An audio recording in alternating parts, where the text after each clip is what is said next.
16장 안식일이 지남에 막달라 마리아와 야고보의 어머니 마리아와 또 살로메가 가서 예수께 바르기 위하여 향품을 사다 두었다가 안식 후 첫날 매우 일찍이 해 돋을 때에 그 무덤으로 가며 서로 말하되 누가 우리를 위하여 무덤 문에서 돌을 굴려주리요 하더니 눈을 들어본즉 벌써 돌이 굴려져 있는데 그 돌이 심히 크더라. 무덤에 들어가서 흰 옷을 입은 한 청년이 우편에 앉은 것을 보고 놀라매 청년이 이르되 놀라지 말라. 너희가 십자가에 못 박힌 나사렛 예수를 찾는구나. 그가 살아나셨고 여기 계시지 아니하니라. 보라, 그를 두었던 곳이니라. 가서 그의 제자들과 베드로에게 이르기를 예수께서 너희보다 먼저 갈릴리로 가시나니 전에 너희에게 말씀하신 대로 너희가 거기서 배우리라 하라 하는지라. 여자들이 몹시 놀라 떨며 나와 무덤에서 도망하고 무서워하여 아무에게 아무 말도 하지 못하더라. 예수께서 안식 후 첫날 이른 아침에 살아나신 후 전에 7 귀신을 쫓아내어 주신 막달라 마리아에게 먼저 보이시니 마리아가 가서 예수와 함께 하던 사람들이 슬퍼하며 울고 있는 중에 이 일을 알림해 그들은 예수께서 살아나셨다는 것과 마리아에게 보이셨다는 것을 듣고도 믿지 아니하니라. 그 후에 그들 중 2 사람이 걸어서 시골로 갈 때에 예수께서 다른 모양으로 그들에게 나타나시니 2 사람이 가서 남은 제자들에게 알리었으되 역시 믿지 아니하니라. 그 후에 11 제자가 음식 먹을 때에 예수께서 그들에게 나타나사 그들의 믿음 없는 것과 마음이 완악한 것을 꾸짖으시니 이는 자기가 살아난 것을 본 자들의 말을 믿지 아니함일러라. 또 이르시되 너희는 온 천하에 다니며 만민에게 복음을 전파하라. 믿고 세례를 받는 사람은 구원을 얻을 것이요 믿지 않는 사람은 정죄를 받으리라. 믿는 자들에게는 이런 표적이 따르리니 곧 그들이 내 이름으로 귀신을 쫓아내며 새 방언을 말하며 뱀을 집어올리며 무슨 독을 마실지라도 해를 받지 아니하며 병든 사람에게 손을 얹은즉 나으리라 하시더라. 주 예수께서 말씀을 마치신 후에 하늘로 올려지사 하나님 우편에 앉으시니라. 제자들이 나가 두루 전파할세 주께서 함께 역사하사 그 따르는 표적으로 말씀을 확실히 증언하시니라.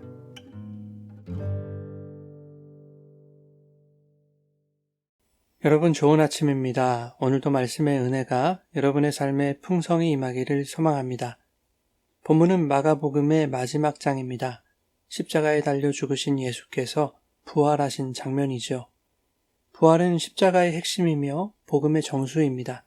복음을 믿는다는 것은 십자가에 달려 죽으신 예수님의 부활을 믿는 것이고 부활하신 주님이 다시 오실 것을 믿는 것입니다. 오늘 본문은 그 부활에 대한 믿음을 강조하고 있습니다. 주님이 운명하시고 아리마대 사람 요셉의 무덤에 묻히셨습니다. 예수님의 죽음을 멀리서 지켜보았던 막달라 마리아와 야고보의 어머니 마리아 그리고 살로메가 안식 후 첫날 새벽에 예수님의 시신의 발을 향품을 가지고 무덤으로 향했습니다. 안식일에는 일을 금하는 율법의 규정 때문에 여인들은 안식일이 지나기만을 기다리다가 안식 후 첫날 새벽 일찍이 주님의 무덤으로 향했던 것이죠. 그 여인들이 얼마나 주님을 사랑했었는지를 보여주는 것입니다. 그러나 그들에게 한 가지 문제가 있었습니다. 무덤 입구를 막고 있는 거대한 돌을 자신들의 힘으로 굴릴 수 없다는 것이었습니다. 주님을 보기 위해 무덤으로 향하던 여인들에게 그들이 해결할 수 없는 현실적인 문제가 있었다는 것입니다. 그럼에도 불구하고 여인들은 무덤으로 향하죠. 그러나 이것이 여인들의 믿음이었다고 말하고자 하는 것은 아닙니다. 그들의 믿음을 본받자는 것은 본문의 본질을 오해하는 데서 나온 해석이죠. 본문은 우리가 염려하는 현실적인 문제들이 사실은 우리 안에서 만들어낸 허상이라는 것을 깨닫도록 하시는 것입니다. 여인들은 무덤 입구를 막고 있는 거대한 돌문을 어떻게 옮길 것인가 이것을 걱정했지만 무덤에 도착해보니 돌문은 이미 열려 있었습니다. 주님께 나아가는 문은 언제나 열려 있다는 것이죠.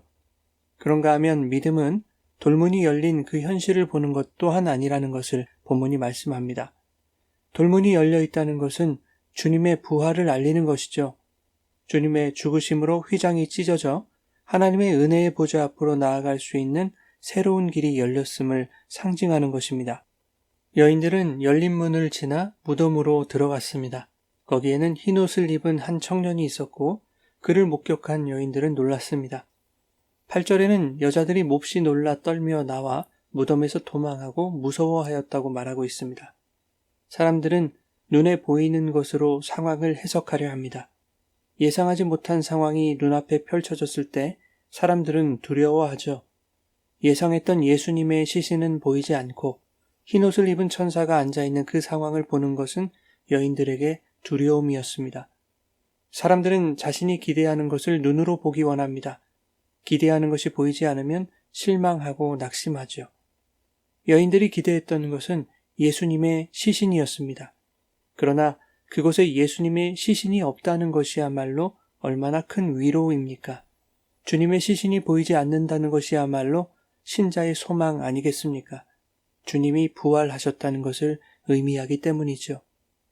예상치 못한 그 일이, 기대하지 않았던 그 일이 우리에게 두려움이 될지 소망이 될지는 눈에 보이는 흰옷 입은 청년, 즉 눈에 보이는 현상에 머물 것인가 아니면 보이지 않는 주님의 부활을 깨닫는가에 달려 있다는 것입니다. 6절에 흰옷 입은 청년이 말합니다. 놀라지 말라. 너희가 십자가에 못 박힌 예수를 찾는구나. 그가 살아나셨고 여기 계시지 아니하니라. 보라, 그를 두었던 곳이니라. 예수님은 자신의 죽음과 부활을 예고하셨습니다. 그러나 여인들은 그것을 믿지 못했던 것이죠. 부활을 예고하신 주님의 말씀을 믿었다면 무덤에 주님의 시체가 없는 상황을 그렇게 두려워하지만은 않았을 것입니다. 오히려 그것은 말씀대로 부활하신 것을 경험하는 감격적인 순간인 것이죠.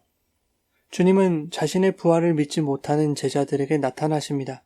가장 먼저 막달라 마리아에게 나타나셨고 마리아는 주님의 죽으심을 슬퍼하며 울고 있던 자들에게 예수님의 부활과 부활하신 주님이 자신에게 나타나셨음을 알립니다. 그러나 그들은 듣고도 믿지 못하죠. 그 후 예수님이 두 사람에게 나타나셨습니다. 그들은 이 사실을 남은 제자들에게 알렸지만 역시 믿지 않습니다. 믿음은 예수 그리스도의 부활의 소식, 즉 복음을 듣는 데서 나는 것입니다. 그러나 사람들은 눈에 보이는 것을 믿고 싶어 하죠. 무덤에서 부활하신 주님이 여인들의 눈에 보이지 않았듯이 주님의 부활은 눈에 보이는 것이 아닙니다. 믿음으로 산다는 것은 보이지 않는 주님의 부활을 믿지 않고서는 불가능한 것이죠. 주님의 부활에 대한 확신이 있을 때에만 성도의 삶에서 부활의 능력이 나타나는 것입니다. 부활하신 주님, 다시 오실 주님에 대한 믿음 없이는 예수를 사랑한다는 우리의 고백과 주님을 위하는 행위들이 마음의 완악함과 믿음 없음을 증명하는 것에 불과하다는 것을 본문이 보여주고 있는 것이죠. 그래서 주님은 14절에 제자들에게 나타나셔서 부활의 소식을 믿지 못하는 그들의 믿음 없음과 마음의 완악함을 꾸짖으십니다. 그리고 15절 이하에 주님은 제자들에게 온 천하에 다니며 만민에게 복음을 전파하라 명하십니다. 주님의 부활을 믿는 자만이 복음을 전하라는 주님의 명령을 준행할 수 있는 것이죠. 그래서 16절에 다시 한번 믿음을 강조하시는 것입니다. 그리고 17절 이하에 믿는 자들, 즉 부활의 신앙으로 살아가는 자들에게서는 부활의 능력이 나타날 것임을 약속하시는 것이죠. 믿는 자에게는 귀신을 쫓아내고 새 방언을 말하며 뱀을 집어올리고 무슨 독을 마실지라도 해를 받지 않으며 병든 사람에게 손을 얹은 즉 나을 것이라고 말씀하고 있습니다. 이것은 신비적인 체험이나 기적을 강조하려는 것이 아니라 그 표적들의 목적이 부활의 복음을 증거하기 위한 것임을 말씀하는 것이죠. 그래서 20절에 제자들이 나가 두루 전파할세 주께서 함께 역사하사 그 따르는 표적으로 말씀을 확실히 증언하시니라 라고 말씀하는 것이죠. 사랑하는 여러분, 주님의 부활이 우리에게 강력한 능력으로 강력한 표적으로 나타났습니다. 믿음 없는 제자들에게 부활의 몸으로 나타나셔서 그들에게 부활의 복음을 믿어야 할 것을 권면하셨듯이 믿음 없는 우리에게 찾아오셔서 보이지 않는 예수, 그 하나님 나라를 소망하는 참된 믿음을 주심으로 구원에 이르게 하신 것입니다. 오늘도 이 부활의 믿음을 가지고 살아갈 때 눈에 보이는 것들에 현혹되지 아니하고 보이지 않는 주님의 나라를 소망하며 부활하신 주님을 전하는 복음 전파의 사명을 감당하는 성도들의 삶이 되시기를 예수님의 이름으로 축원합니다.